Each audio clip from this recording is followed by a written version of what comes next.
Est-ce qu'on a notre invité? Oui. J'ai un sacré beau livre dans les mains. Ça s'appelle Les yeux tournés vers le ciel. Mais c'est vraiment, là, c'est pas philosophique l'affaire, là. C'est vraiment les étoiles. Les yeux tournés vers le ciel quand c'est pas nuageux. Ouais. Surtout, puis surtout au Québec. Quand c'est le soir. Oui, t'as raison. C'est un gars de la place qui s'appelle Philippe Moussette. Moussette, il est auteur et aussi passionné d'astronomie et d'astrophotographie. Bonjour Philippe. Bonjour. Ça va? Oui. Ça a commencé comment, cette affaire-là? Cette passion-là? Ça a commencé quand j'étais quand même assez jeune. Je devais avoir 8-9 ans à peu près. Puis là, j'ai continué. Puis de plus en plus, ça l'a augmenté. Puis là, évidemment, je suis devenu, je me suis impliqué. J'ai créé des clubs. Puis de fil en aiguille, on a organisé des gros événements. Puis là, c'est ça, le livre par après. Donc, ça c'est vraiment... Vous êtes un passionné. Tout un passionné, oui. Regarde. Puis le pourquoi, tu vois, ce qui a attiré mon attention, et je me suis dit, il faut lui donner la crédibilité à ce gars-là. Hubert Reeves et Charles Tisser signent la préface. Oui. Effectivement. C'est pas, on est loin de parler des initiés, là. C'est quand même des gens qui sont assez calés dans le domaine. Oui, effectivement. Puis c'est des gens que j'ai appris aussi à connaître, à bien connaître, parce que c'est des... Hubert Reeves, je l'ai connu en 1998 quand j'ai créé le club Orion au cégep de Sainte-Foy. Puis c'est ça, fait que il est venu donner quelques conférences, puis de fil en aiguille, on se parlait un petit peu plus souvent. Puis Charles Tisser, lui, c'est au congrès de 2002 que j'ai organisé lors du congrès de la Fédération des astronauteurs du Québec, là, en 2002. Puis on l'a fait revenir plusieurs reprises là par après. Donc c'est ça. C'est pour ça que lorsque je leur ai demandé d'écrire mes préfaces, évidemment, ils ont dit oui tout de suite. J'ignore la journée, mais en 2006, il y a quelque chose de spécial dans ton cas. Tu as fait la une du Soleil. En 2004. En 2004? Oui. 2004, la une... 9 novembre 2004, avec la photo d'une aurore boréale qui était assez fabuleuse, merci. Et cette photo-là a fait le tour du monde. Et le magazine aussi, la une du magazine Astronomie Magazine, oui. D'avril 2007, c'est ça? Oui, c'est ça. Qu'est-ce qu'elle avait, cette photo-là, au juste? C'est parce que c'était une photo d'une aurore boréale, et moi, je suis un spécialiste des aurores boréales, et cette photo-là a paru un petit peu partout, puisque, premièrement, cette journée-là, le 9 novembre, elle a paru en même temps à la une du Soleil et aussi sur le site web de Astronomy Picture of the Day de la NASA. Donc, évidemment, elle a circulé un petit peu partout. Elle a été publiée en Chine, en Australie, aux États-Unis, etc. Donc, elle a été publiée partout. Bon, on va se cultiver avec toi un peu, là, parce que dans ton livre... Mais il y a de quoi d'Annie de particulier avec Philippe, oui. c'est que tu as quelque chose avec tes yeux qui fait que tu vois pas correctement dans la vie, mais quand tu t'es focusé dans un appareil, je sais pas, moi, c'est mieux. C'est ce que j'ai pu comprendre... Tes yeux bougent tout le temps, toi, quand on te regarde. Hein? Exactement. Un nystagmus congénital. Donc, un nystagmus congénital, c'est les yeux qui bougent. Ouais. Ça, de naissance. Et effectivement, ça m'empêche de conduire, ça m'empêche de faire quelques petites affaires, mais pas de faire de la photo, pas de faire de l'astronomie, parce que quand on regarde dans un appareil photo ou dans un télescope, on fixe déjà un objet, donc c'est beaucoup plus facile. Quand on fixe un ensemble d'objets, là, c'est là que ça devient plus difficile. Ah, parce que tes yeux, ils ont comme de la difficulté à se focusser sur une chose quand il y a trop de choses à regarder? En fait, c'est les yeux qui bougent, tout simplement. Mais quand tu regardes dans tes appareils, tes yeux bougent aussi. Comment tu fais pour voir correctement? Oui, mais excepté que là, on est focusé sur un seul objet. OK. Donc, c'est beaucoup plus facile. OK. Oui. C'est un enfant sur 10 000 oui. cas, c'est ça? C'est ça, exactement. T'as quand même été très déterminé quand tu étais jeune, parce qu'on disait que c'était dangereux que tu prennes, entre autres, le vélo, tu l'as pris. Courir aussi, c'était pas facile avec la situation, hein? Oui, exactement.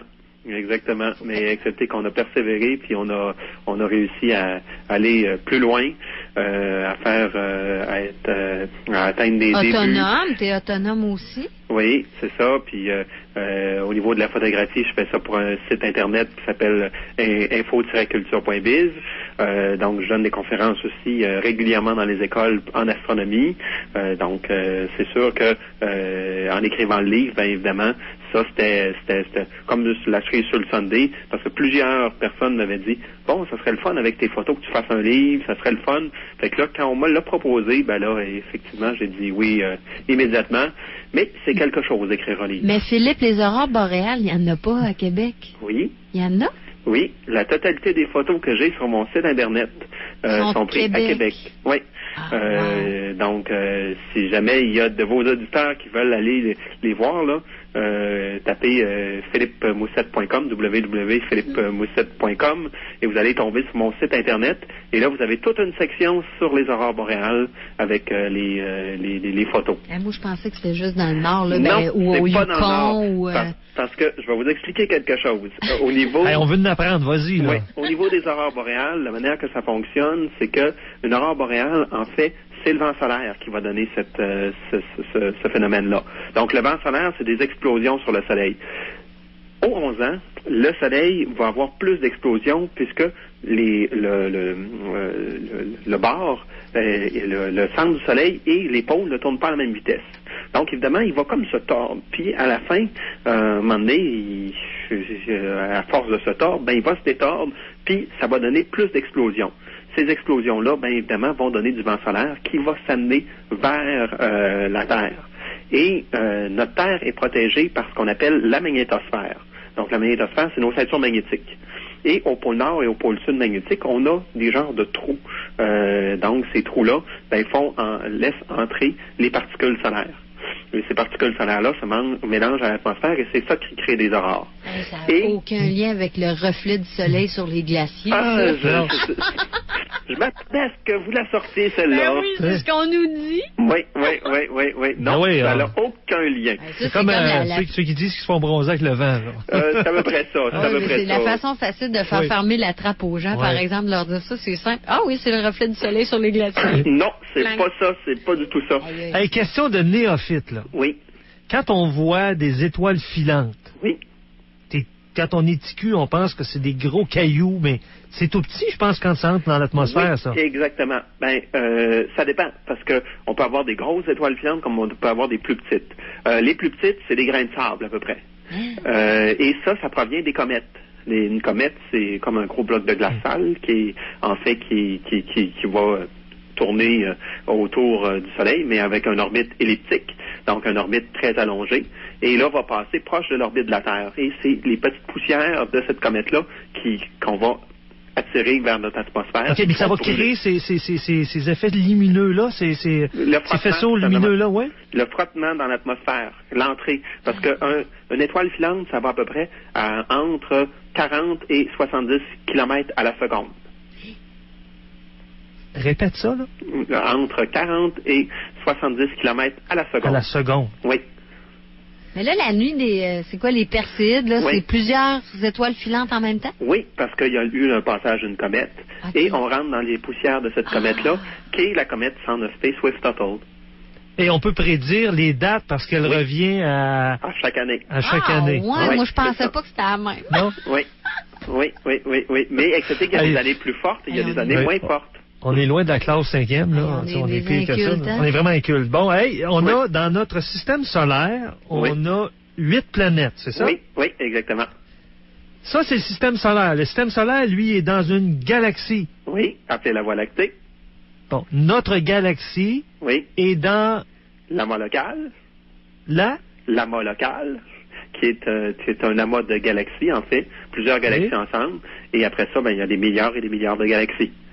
Donc, on est vraiment, mais vraiment, là, regarde, notre galaxie, déjà, on est petit dans la galaxie. Oui. Il y a des milliards de galaxies. On est vraiment petit. On est vraiment un grain de sable, là. Oui, exactement. Donc, tout porte à croire qu'il y a quelque chose d'autre ailleurs, facilement. C'est à peu près officiel, mais excepté que le problème, c'est les distances, parce que l'étoile la plus proche de nous autres est située à 4 années-lumière de nous autres. 4 années-lumière. Donc, ça veut dire qu'à la vitesse de la lumière, à 300 000 km par seconde, ça prendrait 4 ans aller et 4 ans retour. On n'avait pas On n'avait pas parlé d'une autre planète là qu'on avait vue il n'y a pas longtemps, là, la Super Terre ou des choses comme ça. Oui. Mais elle, je crois que c'est à 200 ou 300 années-lumière. Okay. Mais qu'est-ce qui nous fait dire, la Super Terre, qu'il peut peut-être y avoir de la vie?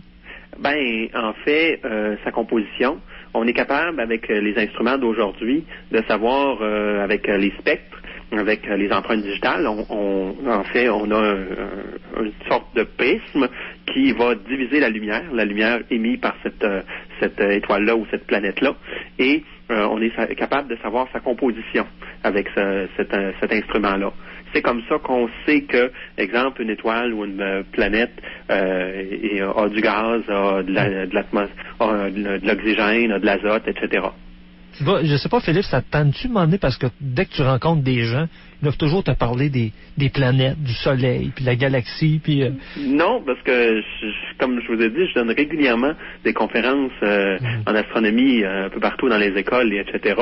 Puis aussi, le Club Vega, nous autres, on a une section jeunesse aussi. Ah, ça, c'est le fun pour les enfants, là, de leur faire découvrir ça. C'est ça. Puis on m'a dit que l'animateur aussi avait des jeunes qui aimaient bien l'astronomie aussi. Oui. Danny, tes enfants, ils n'ont pas déjà utilisé le iPad, là. Ça fonctionne-tu pour vrai, ça, le programme iPad? Oui, ça fonctionne. Ah oui? Oui, ça fonctionne. Wow. Oui, c'est ça. Donc, c'est ça, fait que on a, nous autres, au Club Vega, on a une section jeunesse aussi pour les jeunes qui sont passionnés en astronomie. Donc, ça tombe bien parce que samedi qui s'en vient, on a notre réunion.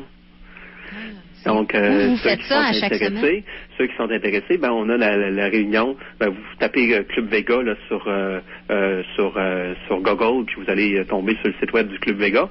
Mais nous autres, on est au centre communautaire des Cap-Rouges, là, sur Saint-Félix.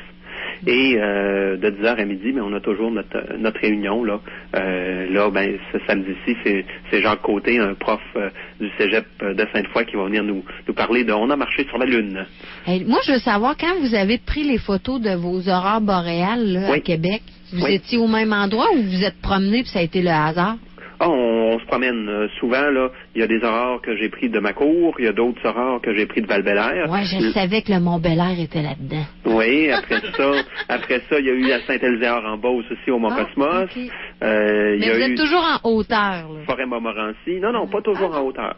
Pas toujours en hauteur. Forêt-Montmorency, dans le parc des Laurentides. Donc, il y a plusieurs places, là.